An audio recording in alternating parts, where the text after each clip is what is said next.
हाँ नमस्ते प्रणाम सभी मित्रों को। मैं नितेश गरिमा रिकॉर्डिंग स्टूडियो मुंबई और गुजरात से आप सभी देख रहे हैं। अभी हम लोग बैठे हैं, एक बहुत ही प्यारा सा जगह है जिस जगह का नाम है दादरा गार्डन। और ये काफ़ी खूबसूरत गार्डन है। यहाँ पे बहुत सारे लोग जो हैं, जितने भी भोजपुरी के गायक कलाकार हैं, बड़े बड़े जो स्टार हैं, सुपर स्टार हैं, उन सभी का यहाँ पे शूटिंग हो चुका है। और यहाँ पे मतलब काफ़ी अच्छा लोकेशन है। यहाँ पे अगर आप आएंगे ना तो आपको मात्र 25 रुपये का टिकट लगेगा और आप आके पूरा दिन यहाँ पे गुजार सकते हैं।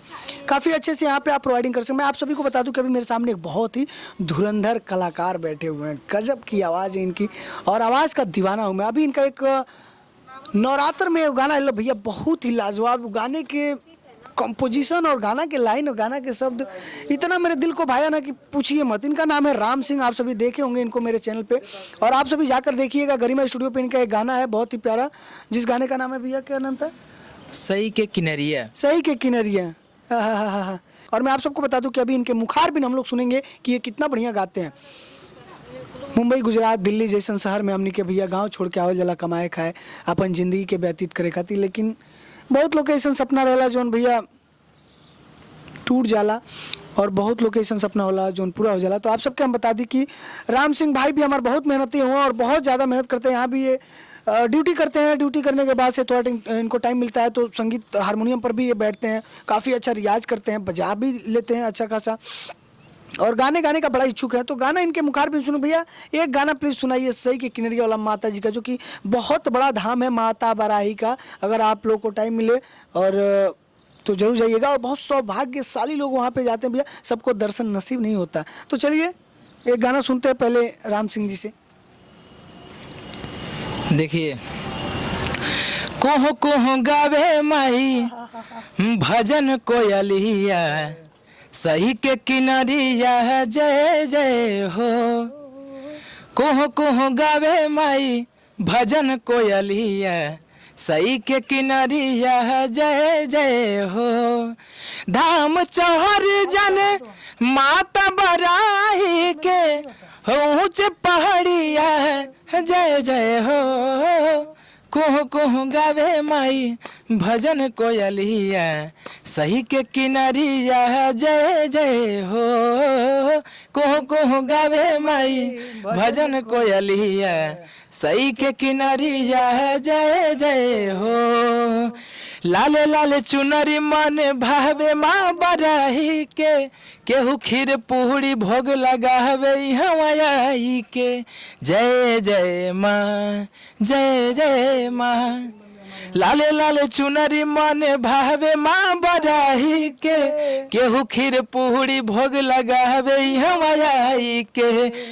चम चम चम के 9 दिन मैया तोहर दुआरिया जय जय हो।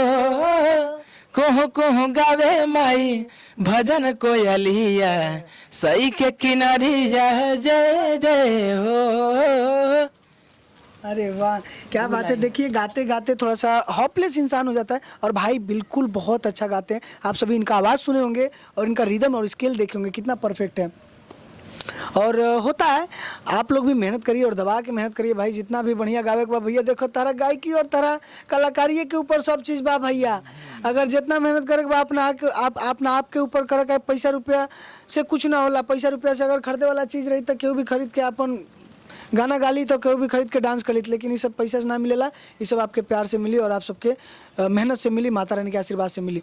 तो देखिए कितना बढ़िया गाना गाए कि कुह कुह बोले माई भजन कोयलिया, सही के किनरिया जय जय हो। और भी गाना इनका बहुत सारा रिकॉर्ड किया मैं, जो कि बहुत ही प्यारा है। एक गाना और भी सुनाइए कोई बढ़िया वाला। अब एक श्री राम का गाना है, श्री रामचंद्र जी का। कर दीजिए नहीं तो हमारा फोकस आउट हो जाएगा। धूला लो पाम राघव जी, धूला लो पाम राघव जी, अगर जो पार जाना है। धूला लो पाम राघव जी, अगर जो पार जाना है। धूला लो पाम राघव जी, अगर जो पार पार जाना है, अगर जो पार जाना है, पार करते हो सब जग को, पार करते हो सब जग को, नाम का क्या ठिकाना है, धुला लो पाम राघव जी, अगर जो पार जाना है। देखिए भैया मुझे भी कुछ आता नहीं है भाई, लेकिन थोड़ा सुन सुन के गा के थोड़ा सा एक्सपीरियंस हो गया और अच्छा लगता है। कोई स्केल ऐसे बढ़िया में कोई गाता है तो मुझे काफ़ी मज़ा आता है उसको पकड़ने में। कोशिश करते हैं कि उसको बेहतर तरीके से गाएं, कोशिश करते हैं उसको और भी अच्छे से गाएं। और भी काफ़ी सारा गाना मार्केट में आवता और काफ़ी सारा गाना आ भी रहल बा गरिमा स्टूडियो चैनल पे, आप सभी देखत रहिए। और भी इनकर बहुत सारा गाना बा। एक गाना वो जो गाए थे आप, अरे सबसे फर्स्ट टाइम में माता जी का माता बा, हाँ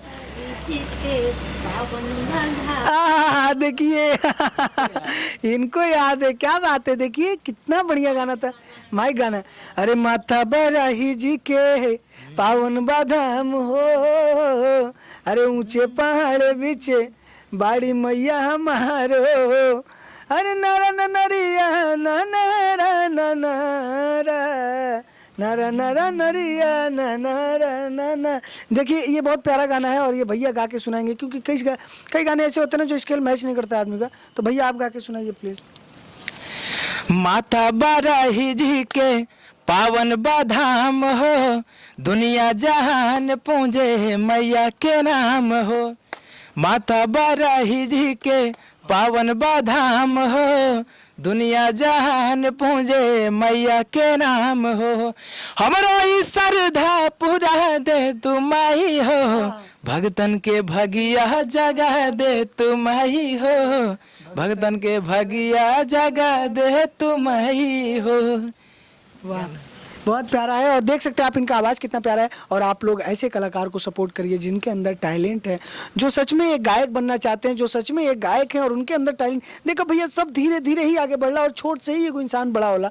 जब माई के पेट से कोनो बच्चा जन्म लेला तो एक गायक वो बहुत बड़न और बहुत ज़्यादा ही हाइटेड नहीं रहता है। धीरे धीरे धीरे दूध पी के माई के और बहुत ज़्यादा ओकरा ऊपर तेल मालिश करके एगो बच्चा के बड़ा कर जाला। धीरे धीरे जब बड़ा हो जाता है तो अपने मंजिल तक जरूर पहुँचता है। तो कलाकार भी जब छोटा रहता है ना तो उसको सीखता, लेकिन जो अच्छा कलाकार है वो सब आपके सपोर्ट और आपके प्यार आशीर्वाद से ही आगे बढ़ेंगे।